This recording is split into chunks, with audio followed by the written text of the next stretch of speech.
Alhamdulillahi Rabbil Alamin.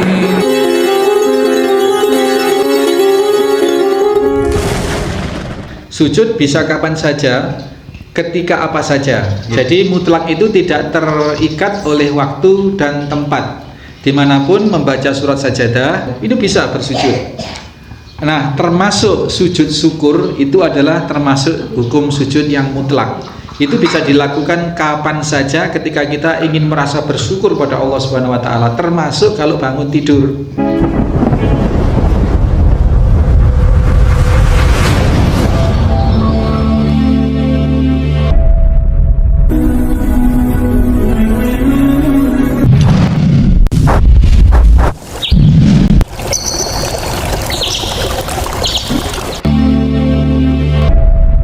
Bismillahirrahmanirrahim. Assalamualaikum warahmatullahi wabarakatuh. Innal hamdalillah nahmaduhu wa nasta'inuhu wa nastaghfiruh wa na'udzu billahi min shururi anfusina wa min sayyiati a'malina may yahdihillahu fala mudhillalah wa may yudlil fala hadiyalah. Asyhadu an la ilaha illallah wahdahu la syarikalah. Asyhadu anna Muhammadan abduhu wa rasuluhu wa ba'd. Bapak-bapak, ibu-ibu, jamaah sholat subuh di Aula Yatim Center Al-Firas ataupun segenap Anda mustami dimanapun berada saat ini, rahimani wa rahimakumullah. Kenapa memperbanyak sujud bisa mengakibatkan diantara menjadi teman Rasul, mendampingi Rasul di surga? Karena sujud atau sholat itu bisa menghasilkan keridhaan Allah yang memberikan kemudian apa itu tadi peningkatan derajat. Sekali sujud 1 derajat dan penghapusan 1 dosa, tetapi sujud yang benar, yang lillah. Demikian Bapak sekalian, kita sudah masuk waktu syuruk. Ada sesuatu? Ya, satu, air itu dalam bulughul maram, dalam fikih itu air mengalir tidak mengalir itu tidak masalah. Yang harus ada itu adalah air yang masih tidak berubah warna, tidak berubah bau, tidak berubah zatnya. Misalkan air yang sudah tercampur dengan air sabun, kelihatan air sabun itu sudah tidak boleh untuk wudu. Tapi meskipun kecemplungan sabun, tapi kalau warnanya masih tidak berubah, itu tidak mengapa. Atau kemasukan najis gitu ya, masukkan air satu bak besar kemasukan najis, tetapi najisnya itu kemudian tidak tampak di situ dan tidak mempengaruhi bau, itu masih boleh. Ukurannya kalau dalam mazhab Imam Syafi'i itu ada satu kolah itu ukuran sekian itu ya, tersendiri. Tapi mazhab yang lain memberi argumen tidak harus 1 kolah. Rasul bahkan pernah berwudu dengan 1 liter air. Ya syaratnya yaitu syaratnya dipakai wudu aja, dibuat sehemat mungkin. Bahkan sudah viral ulama dari Madura siapa kemarin itu wudu dengan 1 botol air, 1 gelas air mineral. Jadi di sini mengalir tidak mengalir ini tidak menjadi pembahasan. Mengalir pun kalau airnya ini warnanya sudah berubah keruh atau sudah berbau sesuatu itu tetap tidak boleh gitu. Ya, jadi patokannya adalah air itu tidak berubah dari airnya, dari zatnya. Air itu tidak berubah warnanya, tidak berubah baunya. Itu boleh untuk berwudu. Gitu ya. Itu termasuk kalau air tidak berubah itu. Kalau di sungai itu kan warnanya lain mesti berarti tidak boleh untuk wudu. Oh itu karena jumlahnya banyak dan tidak berbau, terus air berubah dalam arti begini Pak, berubah warna. Air secara umum agak kekuning-kuningan gitu. Nah, karena walet-walet atau walet tanah dan sebagainya. Satu sisi itu air yang pasti tidak berbau. Kalau di situ berbau apa? Berbau misalkan gas apa dari pabrik itu ya itu tidak boleh buat wudu. Tapi senyampang perubahan warna itu hanya karena walet-waletnya tanah begitu, karena dari Bondowoso hujan terus airnya mengalir ke situ Bondo. Nah di situ mengandung warna kekuning-kuningan. Nah tanah itu tidak najis gitu. Hukumnya ke situ Pak Haji. Tanah itu tidak najis, sehingga kalau kotoran warna air itu disebabkan oleh tanah begitu, dengan tanah, keruhnya tanah itu tidak najis gitu. Tidak najis dan masih boleh dipakai untuk berwudu atau bersuci atau toharoh itu ya, kalau air tanah. Tapi kalau keruhnya itu karena logam, karena limbah pabrik dan lain sebagainya, meskipun tidak berbau itu tidak boleh ya. Terus apalagi berbau, pastinya kalau limbah pabrik itu berbau. Misalkan limbah tahu itu meskipun secara zatnya halal, tetapi kemudian berubah baunya, bau cuka dan lain sebagainya, itu tidak boleh dibuat wudu atau bersuci. Itu ya Pak Haji. Termasuk Pak Syar ya.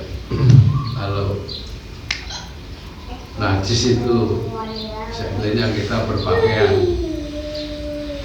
terus sarungnya terlalu mepet dengan tanah atau ya gitu. Sepanjang tidak kelihatan najis itu berarti betul. Tidak najis. Tidak najis Pak. Sepanjang tidak tampak betul-betul itu kotoran yang najis. Kalau kotoran ayam aja nggak najis Pak. Jadi kotoran hewan yang dagingnya halal dimakan itu tidak najis. Hanya kotor ya harus dibuang, dicuci, dibuang, tetapi tidak najis. Kotoran kucing sekarang, nah itu yang najis. Senyampang tidak tampak barangnya dan tidak berbau, kotoran kucing, sarung itu tetap tidak najis. Apalagi hanya tanah. Kalau tanah itu kan tidak najis, tanah itu suci. Tapi ada tuntunan lain, kalau kita tidak boleh isbal. Kalau pakai sarung, kalau pakai celana, ya di atas mata kaki. Di antaranya itu, di antara fadilahnya menghindari kotoran-kotoran yang ada di tanah. Atau disinyalir kalau menjulur sampai ke mata kaki, itu dikhawatirkan terjadi kesombongan, yang dilarang kan itu. Maka beberapa pendapat yang menyatakan tidak apa-apa isbal asalkan tidak sombong, karena larangan Nabi untuk isbal itu dikarenakan kalau isbal adalah sombong. Maka kalau tidak isbal, kalau meskipun isbal tapi kalau tidak sombong maka tidak mengapa. Maka ada para alim, orang-orang yang ngerti agama begitu, meskipun dia sudah ngerti agama, dia tetap isbal. Tetap isbal, maksudnya celananya tetap tidak cingkrang. Itu karena dia memakai dalil itu. Kenapa dilarang untuk isbal, pakaian bawahnya sampai menjulur mata kaki? Karena hukum syariat itu tergantung pada ilat, sebab. Kalau di situ dinyatakan sebabnya adalah karena sombong, asal tidak karena sombong, maka boleh isbal. Karena ada orang seperti itu. Tapi ada yang kekeh menyatakan ya pokoknya kalau sampai mata kaki, kalau isbal itu ya dosa begitu. Makanya pakai isbal gitu. Nah itu ya diantaranya ketentuan-ketentuan hukum fikih yang berlaku di masyarakat. Bagaimana Om? Terakhir ya kaitannya dengan sujud, terutama barangkali setelah bangun tidur setiap hari, setelah selesai dikembalikan dalam bentuk hidup lagi, ditambah dengan sujud. Nah ini apa memang bid'ah atau apa, sehingga nanti kita kaitannya dengan itu. Terima kasih. Assalamualaikum warahmatullahi wabarakatuh. Bangun tidur itu Nabi tuntunkan alhamdulillahilladzi ahyana ba'da ma amatana wa ilaihin nusur. Ada yang belum hafal ini?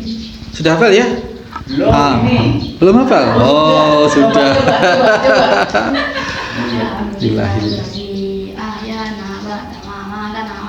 Iya, masya Allah. Ya. Jadi begitu. Jadi itu bentuk-bentuk zikir. Bentuk-bentuk zikir bersyukur pada Allah. Nah, sujud itu sebagaimana halnya sholat, ada hukum sujud yang sifatnya itu muqayyad, ada yang mutlak. Kalau muqayyad itu ada tatanan, ada pensyariatan yang memang ada aturan-aturannya. Misalkan dalam sholat harus sujud, itu muqayyad. Kemudian termasuk kalau ada bacaan tilawah sajadah tadi sujud itu muqayyad. Kemudian ada yang mutlak, sujud bisa kapan saja, ketika apa saja gitu. Yang bacaan tilawah tadi itu termasuk yang mutlak, Jadi mutlak itu tidak terikat oleh waktu dan tempat. Dimanapun membaca surat sajadah, apakah di kereta itu bisa bersujud. Nah, termasuk sujud syukur itu adalah termasuk hukum sujud yang mutlak. Itu bisa dilakukan kapan saja ketika kita ingin merasa bersyukur pada Allah Subhanahu wa taala, termasuk kalau bangun tidur. Itu. Kalau bangun tidur kita karena tidak kurang apabila kita memuji Allah. Alhamdulillahilladzi ba'tama amatana wa ilahi nusur. Ini rasa syukur kita kepada Allah dan kita masih ingin menambah rasa syukur itu dengan bersujud. Ini boleh.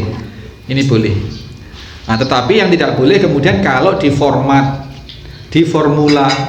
kalau habis tidur itu kesunahannya misalkan membaca doa dan kemudian bersujud, kemudian diajarkanlah itu jadi satu bentuk formulasi syariat, itu yang tidak boleh, itu yang bid'ah. Tetapi kalau dilakukan secara parsial, secara sendiri-sendiri, diyakini sendiri dengan niat kita bersujud syukur dan tidak ada keharusan setelah baca alhamdulillahilladzi tadi terus bersujud, tidak ada keharusan seperti itu, maka itu tidak mengapa ya, karena merupakan satu bentuk ibadah yang mutlak.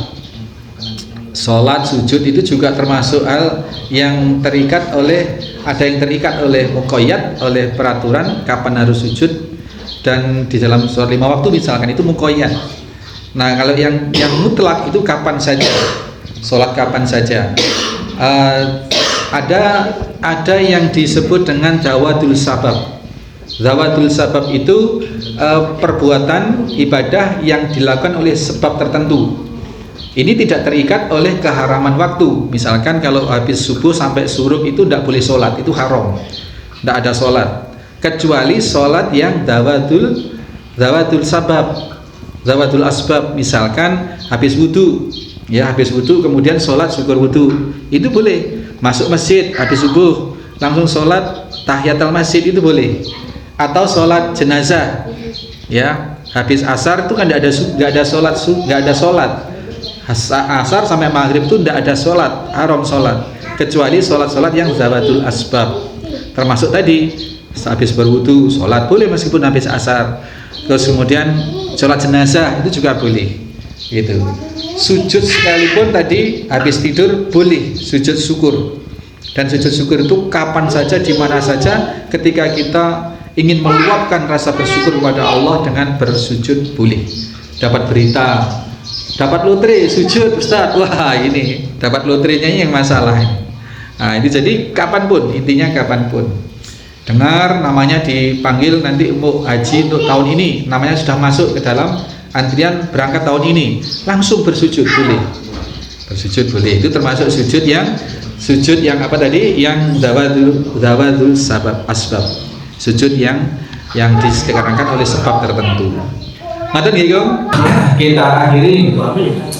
Dan karena kita masih dilingkupi oleh sayap-sayap para malaikat, di mana kalau kita bertolakul ilmi, kita niat ridho, kita niat ikhlas, maka Allah mengirim para malaikat itu untuk juga ikut, ya, untuk juga ikut. Malaikat itu di dalam majelis ilmu itu membentangkan dan meletakkan sayap-sayapnya dalam makna apa? Dalam makna satu, dia ikut menyimak kajian itu. Yang kedua, dia mendoakan rahmat kebaikan bagi yang ikut di situ. Dan yang ketiga, dia juga mencatat atau kebaikan-kebaikan itu kepada kita semua. Maka kita yakini majelis ilmu semacam ini sebelum kita tutup malaikat masih ada, dan menjelang kita tutup kita juga masih melantunkan doa, yang doa-doa itu akan dikirim langsung oleh malaikat kepada Allah Subhanahu wa taala, diaminkan oleh Allah oleh para malaikat. Maka kita selalu akhiri majelis dengan kafaratul majelis, penutup majelis. Dan itu bukan hanya ritual kebiasaan, tapi betul-betul kita memohonkan kepada Allah Subhanahu wa taala untuk kebaikan kita ya. Kita akhiri subhanakallahumma wa bihamdika asyhadu an la ilaha illa anta astaghfiruka wa atubu ilaik. Assalamualaikum warahmatullahi wabarakatuh.